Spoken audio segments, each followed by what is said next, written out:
The real reason you can't lose weight. My weight has been an issue for me all my life, ever since I was a 12-year-old girl. So this is a struggle that I have experienced both extremes of. I have developed eating disorders, I was overweight, then I was underweight, and to reach a place of health and balance, I literally did everything. It started off with a lot of self-hate, okay? I controlled what I was eating, I over-exercised, then something would throw me off and I would put on any weight that I had lost. And it was just this back and forth battle. So no matter what type of eating I adopted, or no matter the exercise routine, there was an underlying pattern that needed to be healed. And this pattern was not just mine, it was passed down generationally. But in me, it showed itself in a very extreme way. When I finally reached what I would call my goal weight, I was still miserable. And I couldn't understand why. If I look back on photographs, I looked perfect. But at that time, I was miserable. That's because it had nothing to do with the way I looked. It had something to do with the way I felt. I could wear anything, I could put on makeup, I could do everything. And nothing really made me feel fulfilled or loved or lovable. And what I have realized is that there are two major reasons that is not spoken about. These are spiritual reasons, but you are a spiritual being. You don't exist here in a physical body without having a spirit, a soul. You are energy. And so, these issues can't just be solved in the physical, which is what we attempt to do currently. We look at weight loss and fat loss in a very methodical way. Calories in, calories out, counting macros, moving, and these are all important for your health. Of course, you want to take care of your health, but my weight loss came from a place of self-punishment. It came from a place of never being enough. And it came from me identifying who I was purely with the way I looked.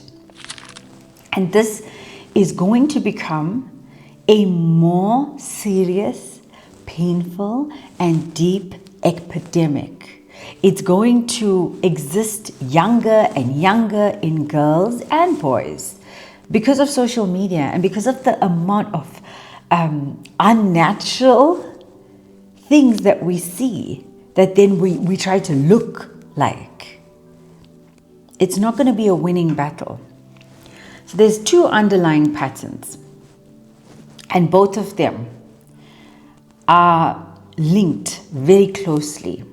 The first one, and this one I noticed shows up earlier in life. This is the one where a child puts on weight because the child does not feel seen.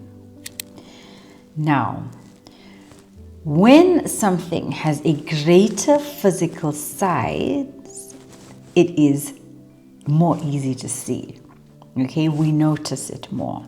Subconsciously, when a child doesn't feel seen or heard, they would, of course, there's emotional eating and there's a lot of cultural habits that come into the picture. But when a child eats without being physically hungry, it's a psychological hunger.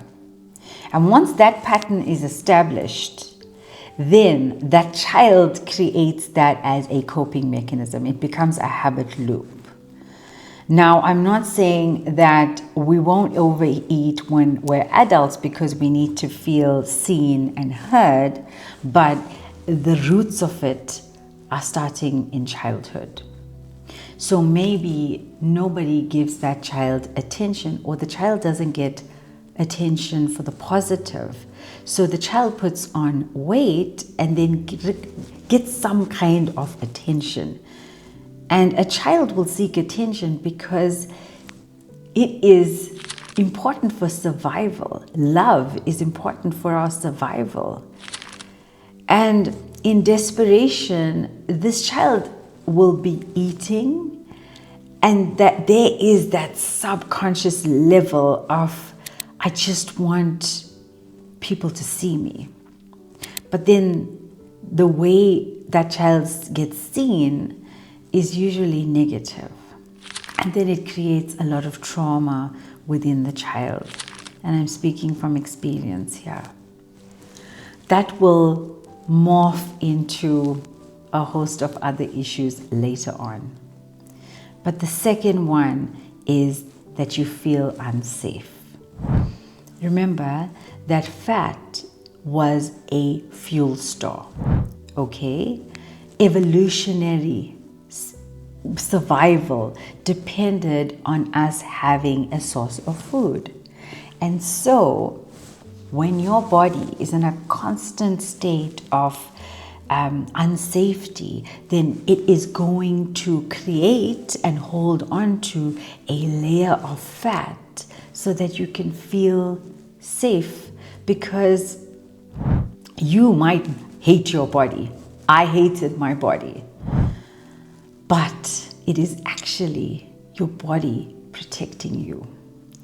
And if you can get to the place where you see that your body is always looking out for you, always adapting for you to survive and for you to thrive, then you will realize that it's never been against you. And as long as you fight your body, it will appear to be against you. You cannot fight the very vehicle that you are traveling in. Okay, so you need to get to a point where you start looking at yourself with compassion. Look at your body with love. Tell her, thank you for protecting me. And when you come to that place of safety, your body will be able to more easily release fat. And the trends have always pushed us to do more, exercise more, eat less. And all this is doing is putting your body into a greater state of fear. Your body is only going to hold on tighter. And this becomes exacerbated when you get older and your hormones are thrown off, which is what we do when we yo-yo diet, which is what I did for most of my life. So the key to looking at these underlying causes of why your body doesn't want to lose that fat is to start finding safety within the body. So that might be looking like pulling back on exercise a bit, maybe nourishing your body more, becoming aware of what sends your nervous system into dysregulation, and finding safety in other areas and through other channels than food, replacing those coping mechanisms with positive mechanisms. I wish you so much of love and light in this journey. And I wish that you find yourself in a place of love and gratitude for your body. And slowly, you will drop the fat.